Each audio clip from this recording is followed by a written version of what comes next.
오늘 주신 말씀은 고린도전서 16장 1절에서 4절까지 말씀을 같이 읽도록 하겠습니다. 저희가 계속해서 고린도전서의 말씀을 가지고 우리가 은혜를 나누고 있는데 이제 16장 이제 마지막 장을 이제 함께 나누게 되었습니다. 돌아보면 이제 고린도 교회에 있었던 여러 가지 문제들에 대해서 사도 바울이 올바른 신학적인 이제 가르침을 주고 또 그 교회 교인들이 이제 가졌던 여러 궁금한 것들에 대해서 또 물어보면 또 사도 바울이 거기에 알맞는 이제 성경적인 가르침도 가르쳐 주고 이렇게 쭉 오다가 고린도 교인들이 가장 관심이 있었던 또 성령의 은사에 대해서 또 12장부터 14장까지 말씀하고 또 그리고 15절에 부활을 믿지 않는 자들에게 그리스도의 부활에 대해서 이제 가르치는 것으로 15장이 마치는데 제 개인적으로는 그렇게 부활에 대해서 이야기를 하고 그리고 이제 그 권면과 인사를 했으면 참 이렇게 좋았겠다라는 생각이 듭니다. 그런데 부활에 대해서 이야기를 하고 난 이후에 또 갑자기 이제 연보에 대해서 이야기를 합니다. 그래서 16장 1절 말씀을 보면 성도를 위하는 연보에 관하여는 이라고 하면서 이제 사도 바울이 새로운 또 가르침에 대해서 이제 전해주고 있는 것을 보게 됩니다. 여기 이제 우리가 지금까지 살펴보았던 것처럼 이제 관하여는 이라는 것은 이제 그 성도들이 물어보았던 이제 질문에 대해서 이제 이야기를 하는 것인데 이것을 그 앞에 하고 나서 그리고 나서 은사에 대해서 이야기를 해주고 부활에 대해서 얘기를 해줬으면 좋았을 것 같다라는 개인적인 생각이 드는데 왜 마지막 장에 이렇게 연보에 대해서 사도 바울은 가르침을 줄까 생각을 해보면 그 이유는 우리가 이미 예수 그리스도의 부활로 인해서 우리가 함께 부활에 참여하는 사람들이기 때문에 우리가 마땅히 연보에 관해서도 해야 되는 것이다라는 것을 가르쳐 주기 위해서 부활장 이후에 연보에 대한 가르침을 주고 있는 것이 아닌가 그런 생각을 합니다. 그래서 고린도후서 8장 9절에서도 어떻게 그 성경은 우리에게 가르쳐 주고 있냐면 우리 주 예수 그리스도의 은혜를 너희가 알거니와 보유하신 이로써 너희를 위하여 가난하게 되심은 그의 가난함으로 말미암아 너희를 부유하게 하려 하심이라. 왜 사도 바울은 고린도 교인들에게 연보에 대해서 이렇게 말씀하시고 있는가? 우리가 이미 하나님의 은혜를 알았다라는 겁니다. 하나님의 은혜로 우리가 예수 그리스도의 부활의 공로로 우리가 영생을 얻었기 때문에 우리가 마땅히 우리도 연보에 대해서 참여하는 사람이 되어야 된다라는 것을 사도 바울은 우리에게 전해주고 싶었던 듯 합니다. 그래서 이제 사도 바울은 특히 연보에 관해서는 처음 얘기하는 것이 아니라 이미 그가 이방인의 사도로 부름을 받아서 여러 이방 지역에 가서 복음을 전하고 교회를 세우고 그곳에서 사람들을 가리킬 때에도 이와 같이 연보에 관해서는 굉장히 강조했다라는 것을 우리는 여러 다른 성경을 통해서도 알 수 있습니다. 그래서 그가 처음 그 사역을 했었던 안디옥 교회에서도 보면은 그가 그곳에서 구제 헌금을 모아다가 예루살렘 교회에 가서 이제 전해주는 것들이 이제 사도행전 11장에 보면 나와 있는데 이제 그런 것처럼 여기 16장 1절에서도 보면은 어떻게 이야기하냐면 내가 갈라디아 교회들에게 명한 것 같이 너희도 그렇게 하라라고 그렇게 이야기를 합니다. 사도 바울은 남을 돕는 것, 구제를 하는 것이 마땅히 성도들이 하나님의 은혜를 경험한 성도들이 마땅히 해야 될 일이라 그렇게 생각을 했고 또 그로 말미암아서 그가 사역했던 교회에서도 그렇게 했고 가는 교회마다 당연히 연보에 대해서 강조를 해서 마게도니아 같은 교회도 본인들도 지진으로 굉장히 힘든 극심한 환난 가운데서도 예루살렘 교회를 위해서 이제 구제를 한 것에 대해서 칭찬을 하기도 합니다. 그리고 특히 오늘 본문에서는 이제 갈라디아 교회에 명한 것 같이 너희들도 그렇게 하라라고 권면하는 것을 이제 보게 됩니다. 그러면 그 사도 바울은 어떻게 하라고 이제 전했는가? 그 구체적인 방법을 보면 16장 2절에 보니까 매주 첫날에 너희 각 사람이 수입에 따라 모아두어서 내가 갈 때에 연보를 하지 않게 하라라고 그렇게 이야기합니다. 여기서 말하는 매주 첫날은 언제를 의미하는 걸까요? 오늘날로 치면 이제 주일을 이야기를 하는 겁니다. 주일에 초대교회는 주일 저녁에 이제 모여서 같이 떡을 떼고 예배 드리고 이제 그렇게 예배를 드렸습니다. 우리가 앞서서 고린도 교회 여러 문제들 가운데 이제 성찬에 대해서도 이야기를 했었는데 당시에는 이제 주일 저녁에 모여서 우리가 드리는 예배와 더불어서 성찬의 예식이 함께 있었다라는 것을 이제 기억을 합니다. 그래서 이렇게 주일 첫날에 모인 것은 뭐냐면 예수님께서 부활하신 그날을 기념해서 초대교회는 주일 첫날에 모이게 되었었는데 구제 헌금을 할 때는 어떻게 하느냐? 사도 바울이 이르기를 매주 첫날에 안식일에 각 사람의 수입에 따라서 따로 모아 두어라라고 그렇게 이야기를 합니다. 즉흥적으로 하는 것이 아니라 미리 구제할 헌금을 준비하고 기도하면서 따로 모아 두어라라고 그렇게 이야기를 합니다. 그래서 여기서 알 수 있는 것은 뭐냐면 이렇게 남을 돕고 구제하는 헌금은 한 번 하고 끝나는 것이 아니라 꾸준히, 그러니까 매주 첫날에, 그러니까 매주 하라는 거죠. 그러니까 꾸준히 우리가 남을 돕고 구제하는 일에 미리 마음을 준비해서 모아두었다가, 그러니까 내가 갈 때에 연보를 하지 않게 하라. 이 얘기는 뭐 연보하지 말라는 말이 아니라 사도 바울이 나중에 그곳에 갔는데 준비 없이 그제서야 이렇게 연보를 한다거나 그렇게 하지 말고 미리 준비해 두었다가 연보를 하라라고 그렇게 성경은 우리에게 가르쳐 주고 있습니다. 그런데 사도 바울이 고린도 교회에서 사역을 할 때에도 이제 분명히 이것에 대해 이제 가르쳤을 텐데, 그러면 고린도 교회는 이것을 잘 했을까요? 안 했을까요?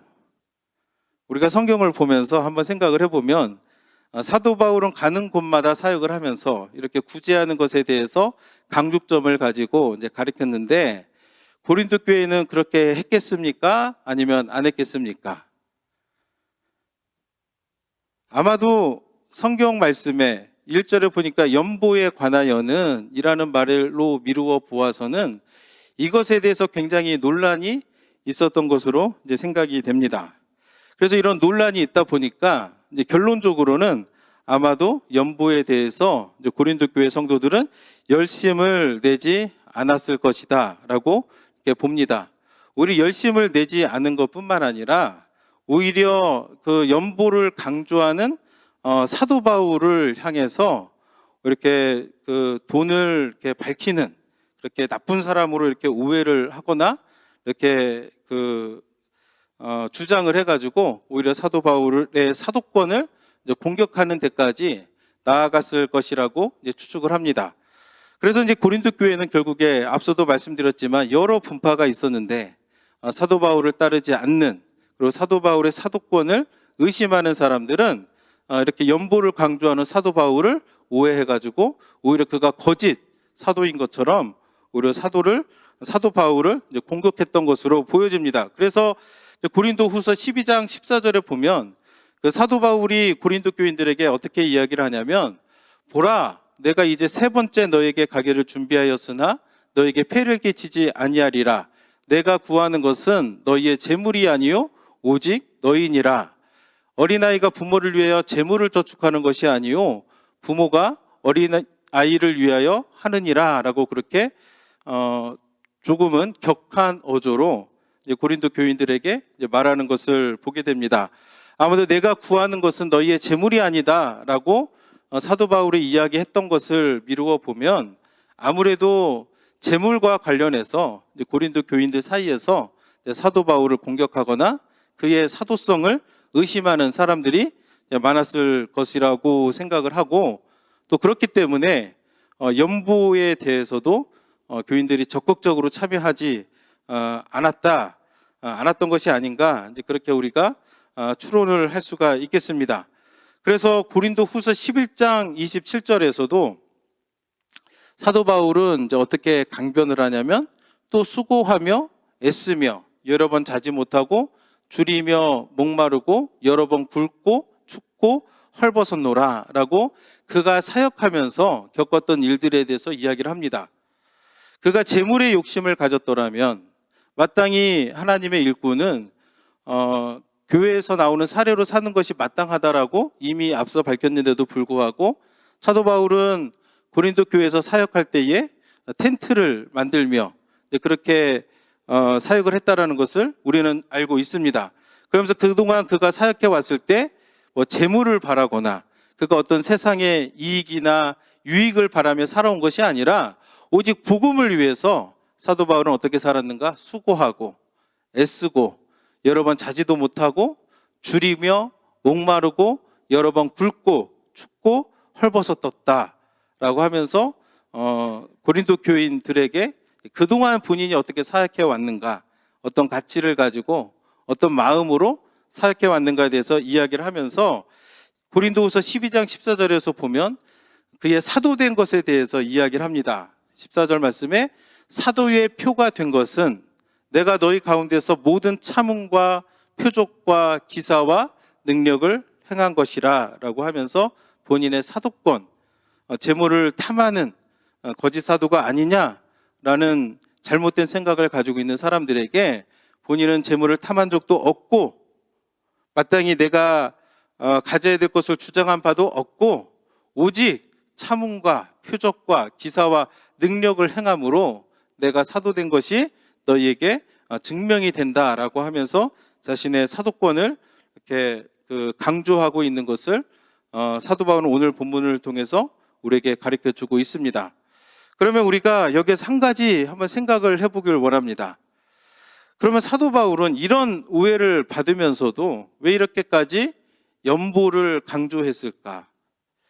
오늘날에도 보면 어떤 목사님들은 나는 헌금 설교를 안 하겠다 이제 그렇게 다짐하는 분들이 계십니다. 왜냐하면 오해를 받기가 쉽거든요. 굉장히 재물을 탐하는 사람이다 라는 그런 오해를 받기가 좋기 때문에 나는 헌금 선교를 안 하겠다 이렇게 말씀하시는 분들도 없잖아 있습니다. 그런데 본문에서 사도 바울은 실제로 그런 오해를 받으며 살았음에도 불구하고 왜 이렇게까지 연보를 강조를 하면서 그리고 이방 교회 전체에 대해서 그리고 그것을 잘 따르지 않았던 고린도 교회 성도들을 향해서도 왜 연보에 적극적으로 동참하라라고 강조했을까 생각하면서 오늘 말씀에 교훈을 나누기를 원합니다. 사도 바울이 그 연보를 강조한 이유는 첫째는 마땅히 구제를 하는 것이 해야 될 일이기 때문에 성도가 마땅히 구제하는 것이 옳기 때문에 그렇게 이제 구제를 강조합니다. 특히 사도 바울이 여기서 말하는 그 구제의 헌금은 목적이 누구냐? 우리가 다 아는 것처럼 예루살렘 교회라는 것을 알 수가 있습니다. 그래서 3절에 16절 3절에도 보면 내가 이럴 때에 너희가 인정한 사람에게 편지를 주어 너희의 은혜를 예루살렘으로 가지고 가게 하리니. 그러니까 이 연보는 누구를 위한 연보인가 라고 보면 사도 바울은 분명하게 밝히는 것은 뭐냐면 예루살렘 교회 성도들 그 중에서도 가난한 사람들을 위해서 연보를 하는 것이다 라는 것을 분명하게 이야기를 하고 있습니다. 우리가 사도행전 4장을 보면 초대교회의 이야기를 잘 알고 있을 거라고 생각을 합니다. 그 초대교회가 바로 예루살렘 교회입니다. 초대교회 성도들의 모습을 보면 그들의 모든 소유를 팔아서 그들의 그 필요를 채워주면서 살았기 때문에 그 당시에는 그렇게 이제 궁핍한 사람이 이제 없었을 것으로 추측이 됩니다. 그래서 그 안에 가난한 자들을 돌보기 위해서 바나바와 같은 사람은 자신의 소유를 팔아서 교회에 헌금을 해서 실제로 어떤 사람이 필요가 있을 때에 그것을 공급해주는 그런 아름다운 공동체의 모습을 가지고 있었는데 두 가지 사건이 예루살렘 교회에 발생하게 됩니다. 첫째는 뭐냐면 스데반의 죽음을 시작으로 큰 핍박이 그들 가운데 몰려오게 되었습니다. 핍박이 몰려와서 그 결과 어떻게 됐냐면 그곳에 있던 성도들이 다 흩어지게 되는 겁니다.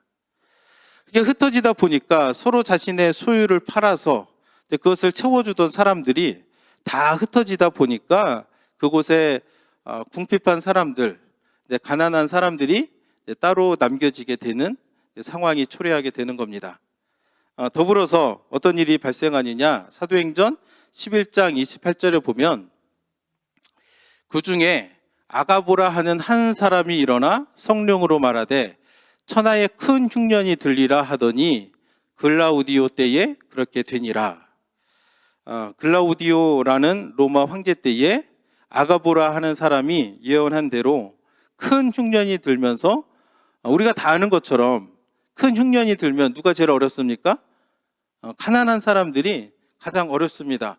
오늘날에도 금융위기가 닥치면 누가 힘드느냐? 부자가 힘듭니까? 가난한 사람들이 힘듭니까? 가난한 사람들이 굉장히 어려움에 처하는 것을 우리는 알고 있습니다. 그러다 보니까 이 두 가지 사건이 맞물리면서 예루살렘 교회에는 굉장히 많은 가난한 사람들이 생겨나게 되고 또 그들에게 절실한 도움이 필요하다라는 것을 그 당시 예루살렘 교회가 가지고 있었던 문제 가운데 하나입니다. 그래서 갈라디아서 2장 10절에도 보면은 다만 우리에게 가난한 자들을 기억하도록 부탁하였으니 이것은 나도 본래부터 힘써 행하여 왔노라. 우리에게는 이방인 교회들을 의미합니다. 그러면 누가 가난한 자들을 기억하도록 부탁했는가? 베드로와 야고보와 요한과 같은 예루살렘 교회를 책임지고 있었던 사람들이 이방인 교회가 이방 사람들도 성령을 받았다라고 하는 소식을 듣고 그들을 인정하면서 부탁하기를 우리 주변에 있는 가난한 자들, 특별히 유대 예루살렘 교회에 있는 가난한 자들을 기억해달라라고 하는 부탁. 그렇기 때문에 사도 바울은 이것이 마땅히 행해야 될 일이라고 생각을 했기 때문에 여러 오해와 여러 공격에도 불구하고 우리가 성도를 위한 연보에 적극적으로 동참하라고 고린도 교회 성도들에게 가르쳐주고 있다라는 것을 이제 우리가 알 수 있습니다. 그래서 우리도 오늘날에 우리 주변의 이웃을 돌아보아야 됩니다. 도움이 필요한 사람들을 외면하면 안 됩니다. 그래서 이것은 우리가 기억해야 될 것은 뭐냐? 이것은 마땅히 우리가 해야 될 일이다. 마땅히 하나님께서 성도에게 주신 의무다라고 하는 것을 기억하셔서 여러분들도 우리 주변의 사람들을 돕는 일에 힘써 동참하는 우리 공동체가 됐으면 좋겠습니다. 두 번째, 그 사도 바울이 연보에 대해서 강조한 이유는 뭐냐면 이방 교회와 그 유대 교회의 하나됨을 위해서 서로 돕는 것을 강조했다라는 것을 기억을 해야 됩니다. 오늘날에도 그렇지만 당시에도 이방 교회와 그 유대 교회를 서로 갈라놓으려고 하는 많은 시도들이 있었다라는 것을 우리가 알아야 됩니다.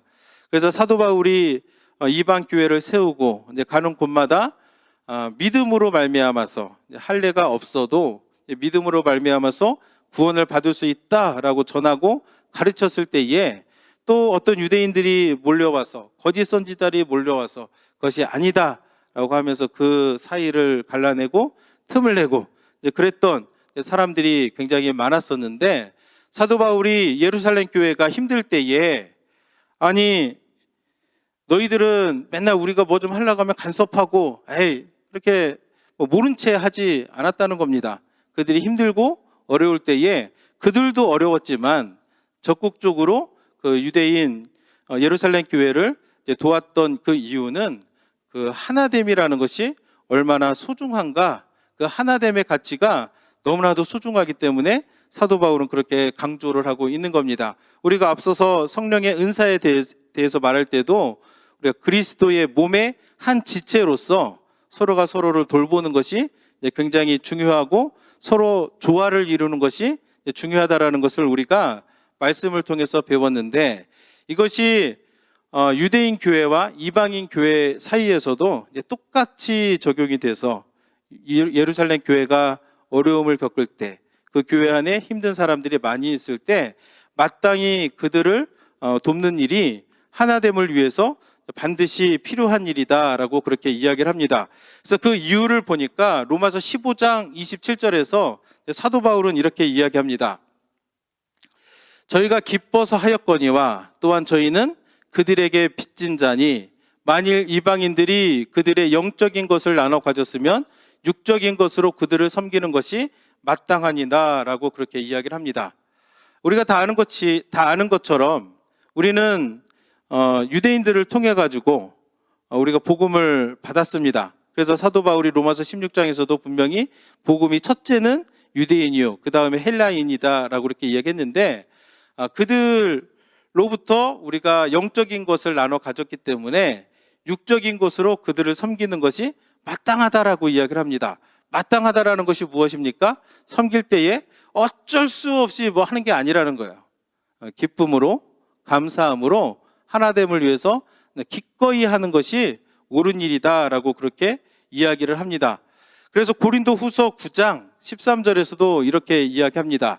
이 직무로 증거를 삼아 너희가 그리스도의 복음을 진실이 믿고 복종하는 것과 그들과 모든 사람을 섬기는 너희의 후한 연보로 말미암아 하나님께 영광을 돌리고, 그래서 후한 연보로 드리는 것이 하나님께 영광을 올려드리는 일임과 동시에 마땅히 이러한 것들이 하나됨을 위해서 굉장히 중요한 것이다 라고 그렇게 이야기를 합니다. 그렇기 때문에 앞서도 얘기했듯이 그냥 부활에 관해서 가르침을 주고 끝냈으면 또 문맥이 자연스러웠을 것 같은데, 그 이후에 연보에 대한 가르침을 주는 그 이유는 뭐냐면 우리가 마땅히 이 일을 하는 것이 예수 그리스도의 부활로 말미암아서 다시 우리도 부활에 참여하는 우리들이 이렇게 남의 어려움을 보았을 때 적극 참여하는 것이 마땅히 올바른 일이기 때문에 사도 바울은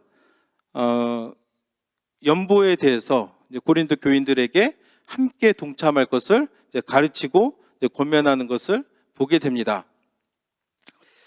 마지막으로 왜 사도 바울은 이런 그 공격에도 불구하고 이렇게 연보하는 것에 대해서 강조를 하고 있는가? 세 번째는 뭐냐면 이것이 구약에 예언했던 것들에 대한 성취다라는 것을 알고 있었던 겁니다.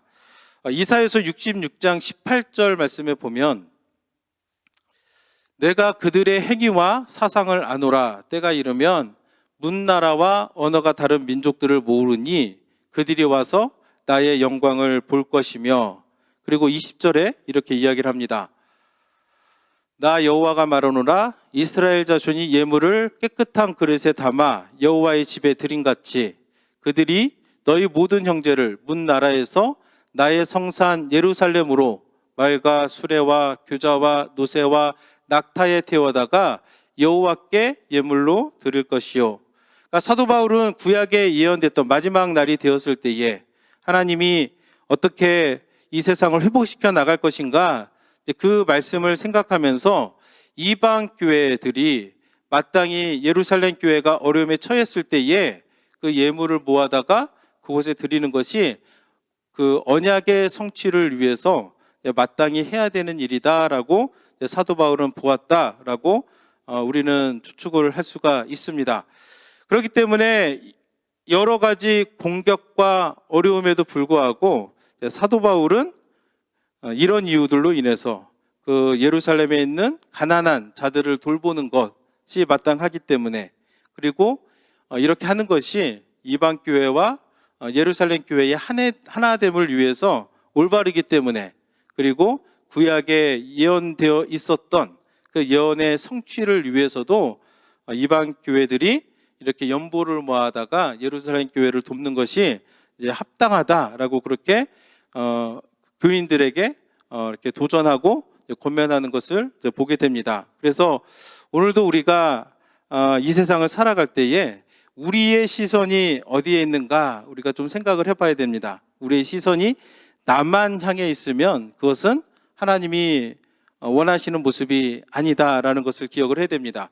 우리의 시선이 우리 교회에만 머물러 있으면 그것이 하나님께서 원하시는 것이 아니다라는 것을 우리가 기억을 해야 됩니다. 오늘날 우리가 왜 선교를 합니까? 선교를 하는 것이 하나님이 원하시는 일이고 기뻐하시는 일이기 때문에 우리가 그것을 합니다. 그렇다면 우리가 우리 주변을 돌아보면서 우리 주변에 어려운 사람들을 돕는 것, 우리 주변에 가난하고 고아와 과부와 같은 사람들에게 가서 그들을 안아주고 그들의 필요를 채워주고 그들을 그리스도의 사랑으로 도와주는 것이 하나님이 기뻐하시는 일이라는 것을 우리가 생각을 한다면 오늘 우리도 마땅히 하나님의 말씀을 기억함으로 우리가 그 일에 동참을 해야 될 줄로 믿습니다. 그래서 여러분들도 이렇게 하나님 앞에서 기도하고 하실 때 정말 그런 마음을 하나님 내게 달라고 함께 기도하기를 원합니다. 그런 마음을 지금까지는 내가 그런 마음이 없이 나만 보고 우리 교회만 보고 살아왔다라면 이제는 하나님의 말씀을 우리가 기억하면서 하나님이 원하시는 것이 무엇인가, 하나님이 기뻐하시는 것이 무엇인가, 내가 그 기쁨이 되길 원한다라고 고백을 한다면 오늘 말씀에 주어진 것처럼 우리 주변의 이웃을 돌아보고 필요한 사람들에게 먼저 다가가고 그렇게 함으로 우리가 물질뿐만 아니라 그로 인해서 하나님의 사랑까지도 함께 전하여 주는 그런 아름다운 그리고 하나님이 기뻐하시는 교회 공동체가 되기를 예수님의 이름으로 축복합니다. 이 시간 함께 기도하도록 하겠습니다.